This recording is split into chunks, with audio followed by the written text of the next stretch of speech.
Noah, Devin and Noah. I got a joke for you. There's an old widow lady, older, lives in St. Louis. She's pretty well off. She's got a good amount of money. So, anyways,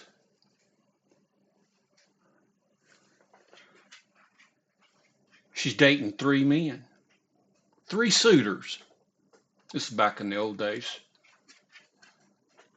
And she couldn't decide on which one she wanted to keep or marry. So she decided she'd test all three of them. And she decided to employ an old time tested method where she'd give each of them money and observe how they spent it. So she gave each of her three suitors $10,000 each. Now you got to understand, back in the old days, that's quite a bit of money.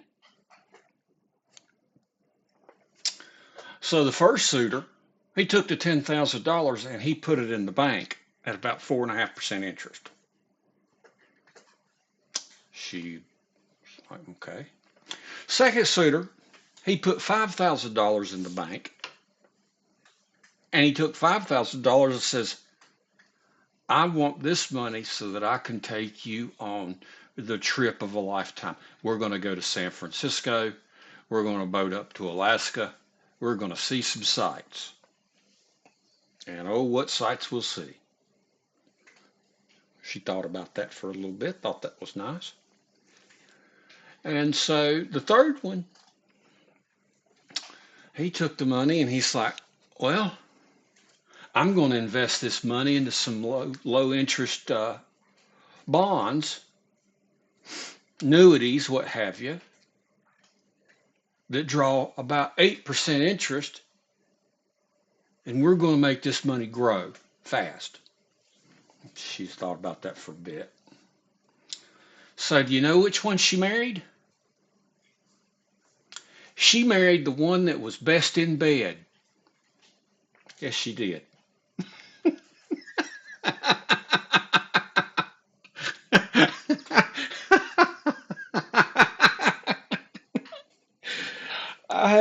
I read that joke a couple of days ago. I've been wanting to tell that to some damn body, but since I've been under the old investigatey, I ain't been talking to nobody. So I ain't got nobody to tell jokes to. So, anyways, I thought it was a good time to talk to you about madness and insanity and mental health issues and mental illness.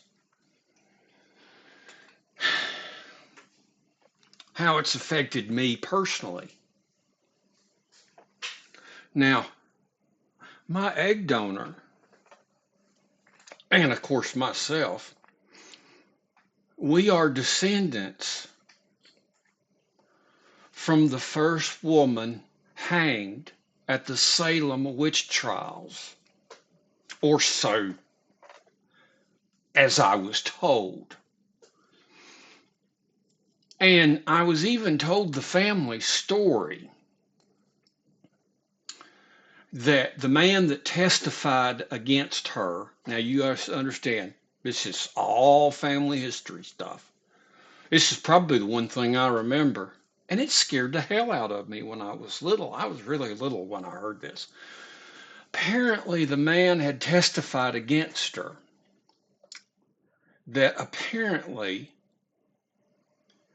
she had jumped through his window as a cat and then transformed into a woman without skin. Her skin was off. And I guess that meant like back witches, they had to take their skin off before they could turn into things. I don't know. Seems like a hell of a. But anyways, then she raped him. Okay, made him have sex with her, Now that's a lovely proposition, isn't it? Making making love to a woman with no skin. Ugh. But anyways, and then once she was done, she turned into a bat and flew up the chimney. Obviously, that's due process of law. I mean, open and shut case. And so they hanged her. Now, I always figured it had to do with something a little more along the lines of maybe he kind of lusted after her, or, maybe he like had made some advances towards her and she refused, or maybe she was one of those scandalous women that wore her dresses dangerously above her ankle. And you know how ankles can give men the vapors. Ooh, a bare ankle, you know. I got a whole book of ankles. I just, since I'm letting my hair down, don't spread that around too much. But when I die, burn my computer, just throw it, because it's going to be filled with nothing but tons of ankle pictures. Oh well. But anyways, something happened. But that's one of the things. And the thing is that side of the family has always been nuts. Nuts, nuts, nuts, nuts, man. Racked with mental illness. Most recently, my grandmother was was mentally ill, and it was really sad. But here's my brushes with mental illness. First of all, when I was a very, very young man, I had night terrors. I mean, violent night terrors. I don't know if it came along after my brother had died and it was making me wonky because I was told that I didn't sleep and did nothing but cry for a month in the room until they took John's bed out. I just was angry all the time angry and screaming. And I guess they had to rearrange the room so it looked like a different room, maybe just changing the places, in my environment. Um, but my first thing I remember was terrible night terrors. And that was coupled with the fact that the sperm donor was not happy with that. I guess he wasn't getting fed his constant, serving of love making or whatever they are. But he used to spank me really harshly. Um,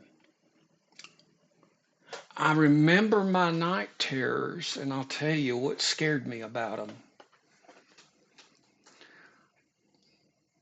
I had dreams about monsters and very odd nightmares. I can't call these dreams. These were not dreams. But the one, and don't laugh, was a fusion between Frankenstein's monster and Spider-Man. It looked like Frankenstein's monster with the bolts in his neck and all that, and the weird flat top head. And but he had Spider-Man suit stretched over him.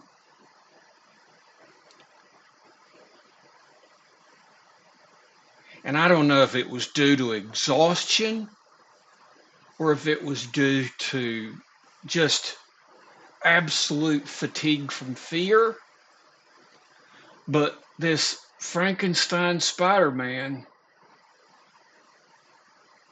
would haunt me, but then somehow something happened through lucid dreaming or lucid nightmaring that he also became a protector. And I had these dreams nightly for a long time, boys. They were very bad. And between Barton locking the door on me, he would lock my door. He would lock my door frequently, but it wasn't a closet. At least it was just, but I would be locked in my room. And they gave me a bucket to piss in, and that's how they dealt with it. Uh, and the door would be locked, so I couldn't get out. And so I just really had a lot of these dreams. One time I had a dream or a nightmare that I was laying in the bed.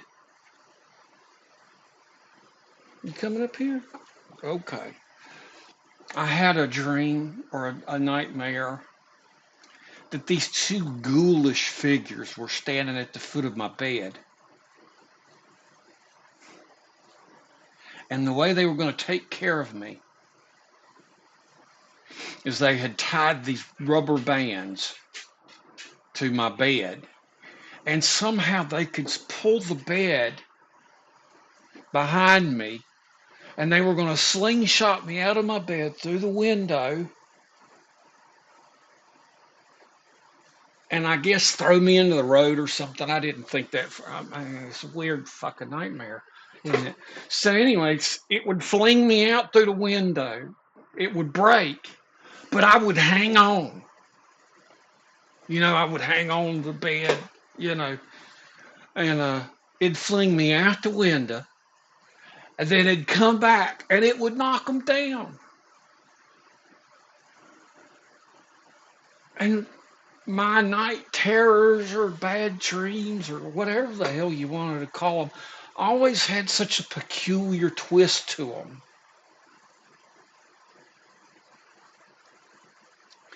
And so it even got so bad that I started having terrible dreams about myself, about me doing evil things. The most scariest nightmare I had was that I had this nightmare that I was under this compulsion to strangle my first cat, my kitty. Oh, that really, really tossed and turned in my mind. To think that I would do something like that. You boys know how I love my kitty cats and my dogs, you know?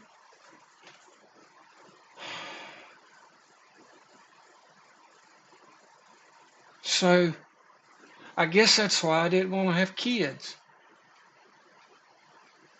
One of the many reasons, but I guess that reason was as sure as anything. Oh, what's up, little kitty? So, I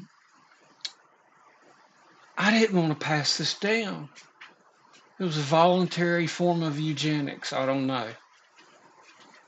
But they scared the hell out of me, those dreams. And then I told you boys about my grandmama briefly, but I wanted to tell you a little more stories about her. Now, the first time she went out of her mind, she went what you call catatonic.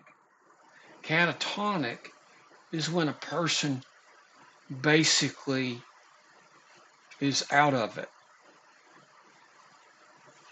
They the positive symptoms of this particular form of schizophrenia was what do you call it? Waxy flexibility, and you could pose people. I've worked with these folks before. I've seen the really tough cases where you could pose them like statues if you tried, which is, but when I worked Clawsville group, I remember one person that just really concerned me greatly.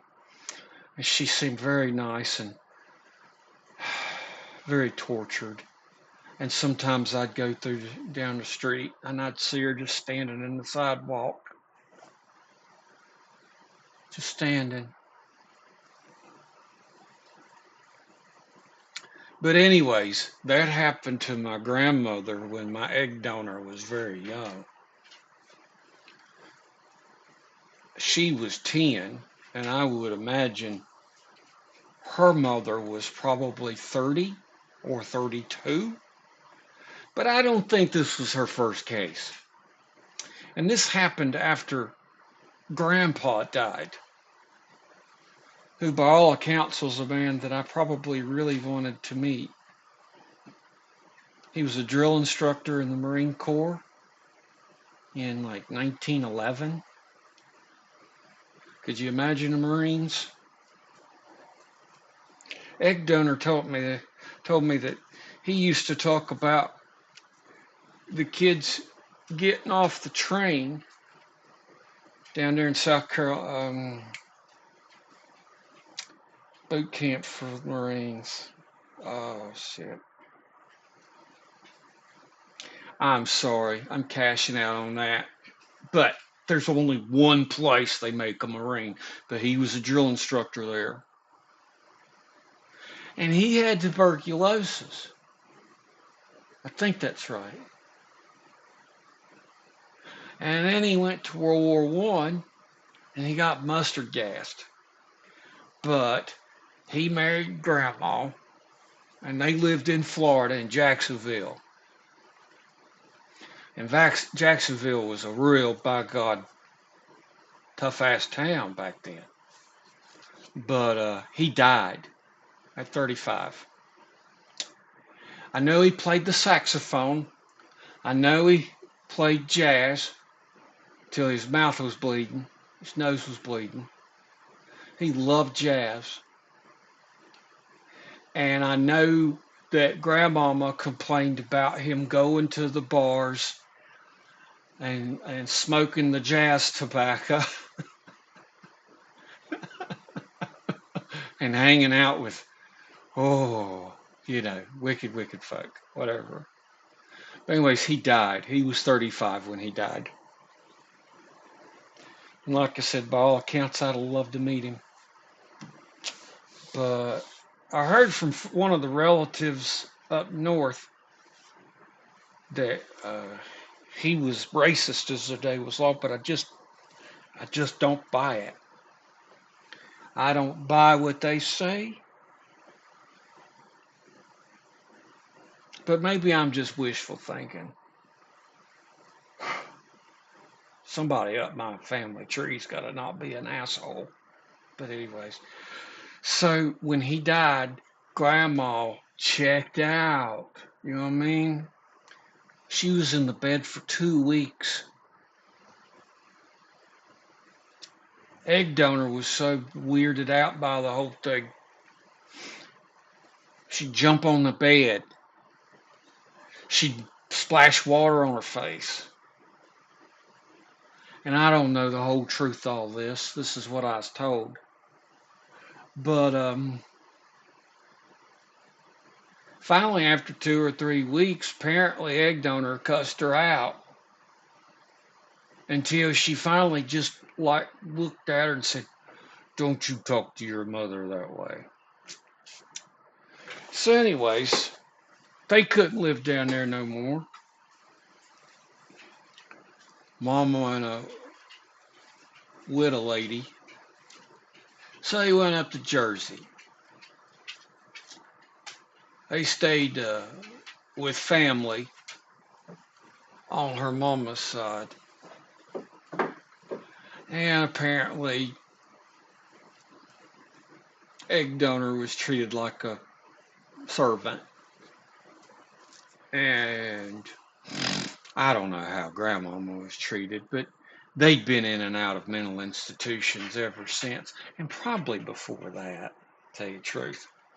Now, the line I got was, "Come on, honey, do you want to decide? Do you want my lamp? Come here, sugar booger, get over here. Come on." Oh, would you shit or get off the pot? Or close one eye and fart or something? All right. So she's been in mental institutions all up and down the eastern seaboard, man. Bellevue, Broughton Hospital, um, over and over again. And she'd have good times and she'd have bad times. And like I said, hardening of the arteries was the problem. Those arteries must have been pretty damn hard. So I felt like my egg donor, Velma, was quite a Fruit Loop herself and a hell of a drinker. But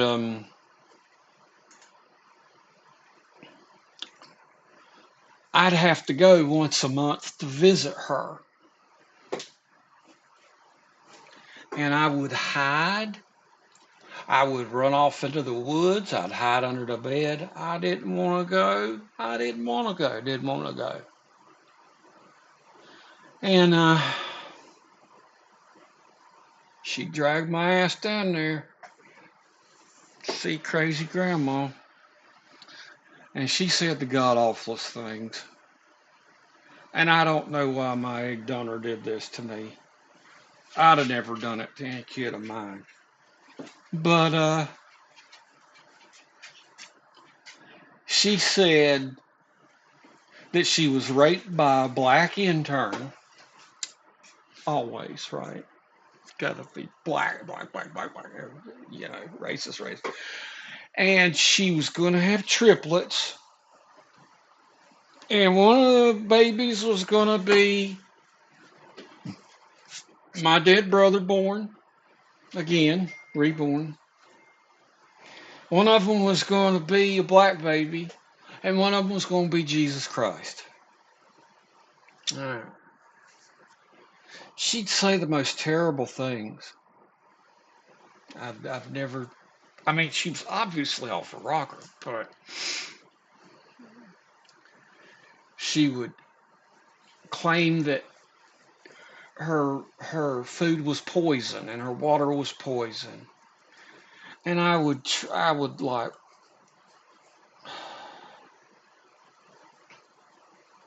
I remember telling her I took the glass away, genuinely concerned. And I'm like, well, I don't want you drinking poison, Grandma. And I'd put the glass away, and she'd say, give me my poison. All right, well, here's your poison back. Um, Lots of stories. She one time put ground up glass shards in the spaghetti sauce for dinner. And I forget who it was she tried to boil, but she tried to boil either me or my brother alive. She put a big stock pot on the stove, and they just by luck come back home, and she was going to throw the kid, either me or John one, in the damn stock pot. That's not good, eccentric, funny, crazy. No, that ain't even close, boys. That's bad. That's why they had to put her in an assisted living facility, which my phone keeps dinging. Nobody ever calls me. But anyways, she'd go nude jogging, right? Naked as a jaybird, like December. I swear I remember some imagery of me sitting in the back of an old International Harvester four-wheel drive. It'd been it just rusted. I could look through the holes and see the wheels going round and round. It was a, whew. But I remember Barton driving, Velma in the passenger seat with a blanket, and they got close enough. She got the blanket, threw it over, and they threw her in the back seat with me. So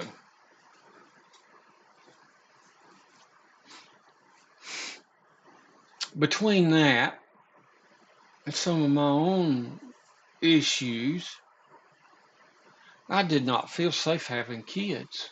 No, sir. No, boys. I couldn't trust my own genetics no more than a man on the moon. I didn't want anybody going through that shit. So that's why I was keen to either adopt or have step kids because I love kids. I really do. I always will.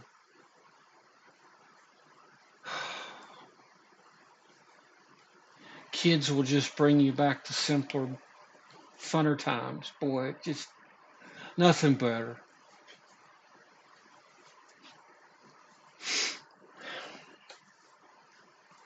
Which may be your question yourself, well, what happened, y'all?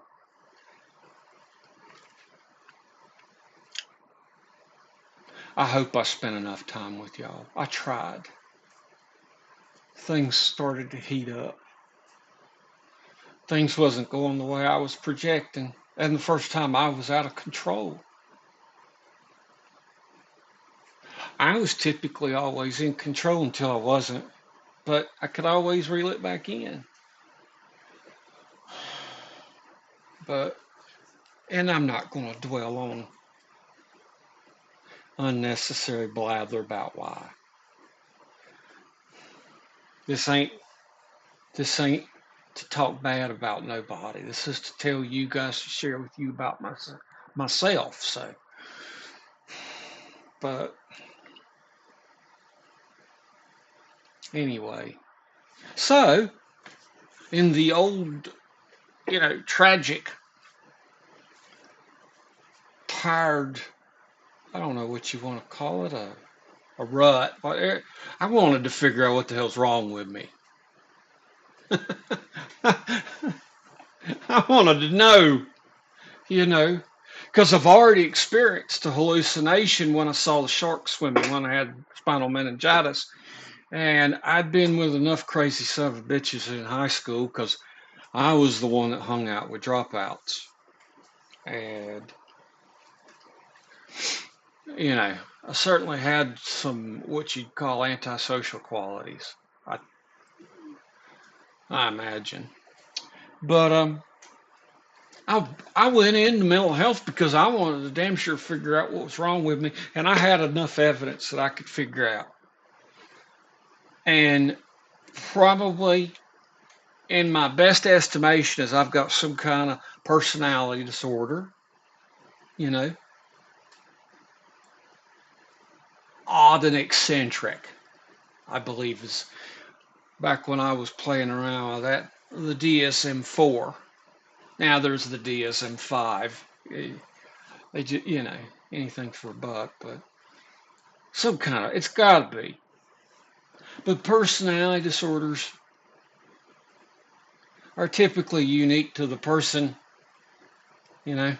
Only when you fit a certain kind of a personality trait style that you get labeled like antisocial personality or borderline personality disorder or schizotypal or schizoid or dependent personality or narcissistic personality. Now there, narcissism? Come on. I wear that like I wear this t-shirt. Probably narcissism.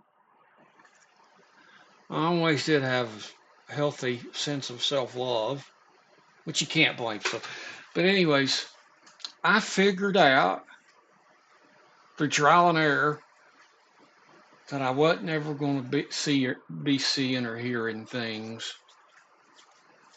You know, I don't have auditory hallucinations. I talk to myself. I do. I love talking to myself. I love to hear myself talk. Ta-da! Surprise!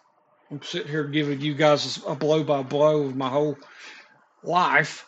So I'm having such a fun time, by the way, talking this way to y'all.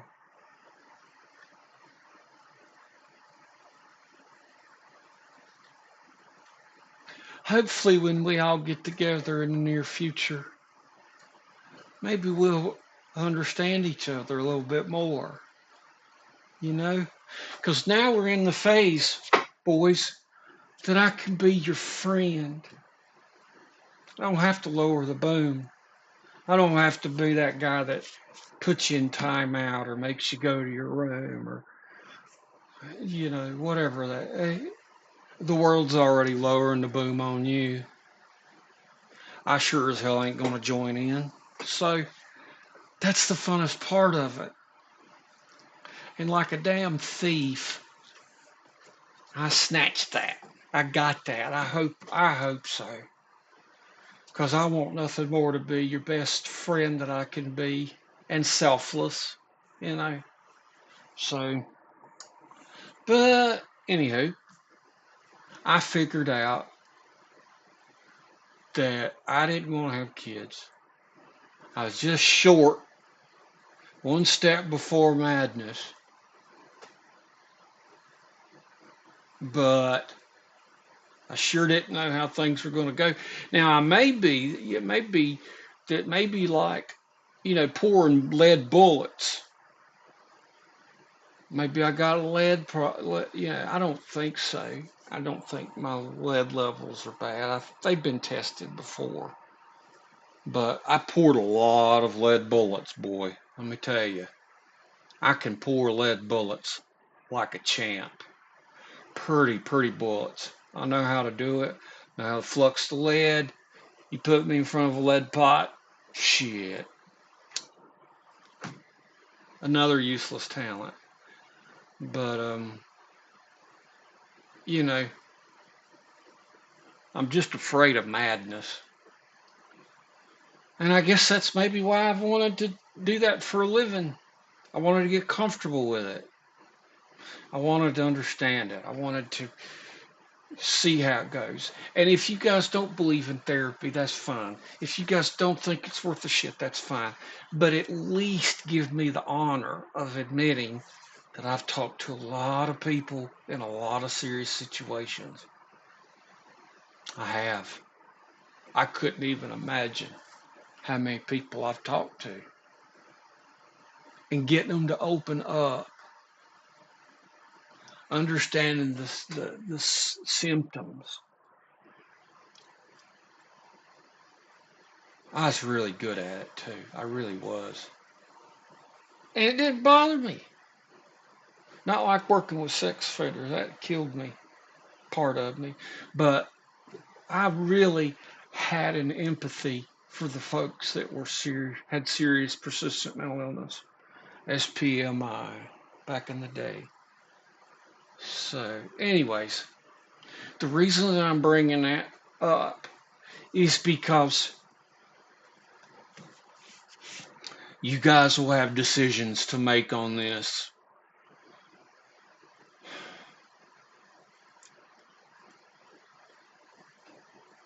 I just want you to think about it. You both would be great fathers. No question. You'd be twice the father I was. But I just want you to think about this because it's important. So, what else do I want to talk about?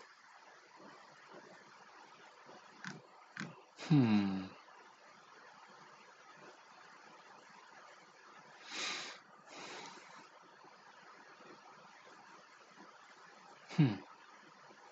I don't know. I guess this is a short one today. 34 minutes and 30 seconds by what I'm seeing right now. I miss y'all both very much. I wish y'all would call a little more, but I ain't nagging. I'm not a nag. I'm not nagging you. Yeah, okay? Not nagging you.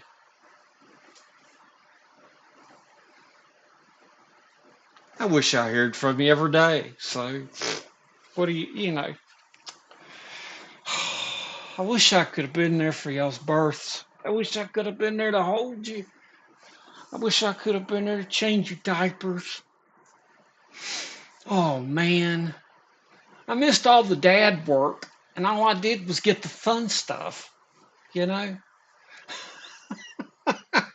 If that ain't a thief, I don't know what is.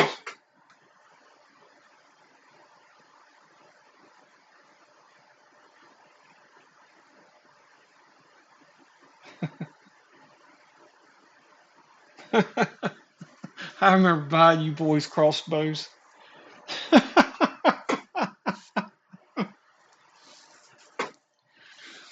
I don't think y'all ever shot them. Or if you did, I hope like hell you didn't do it crazy shooting.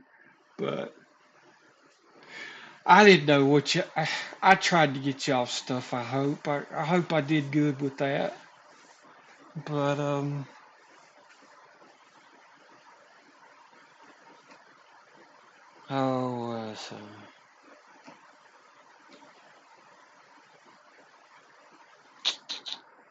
all right. I guess that's it. I will talk to you boys later. I'll be talking to the camera to talk to you boys later.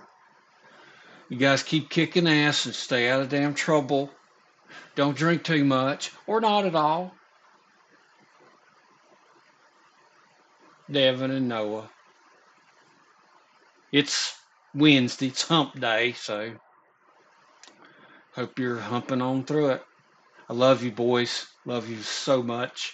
Bye.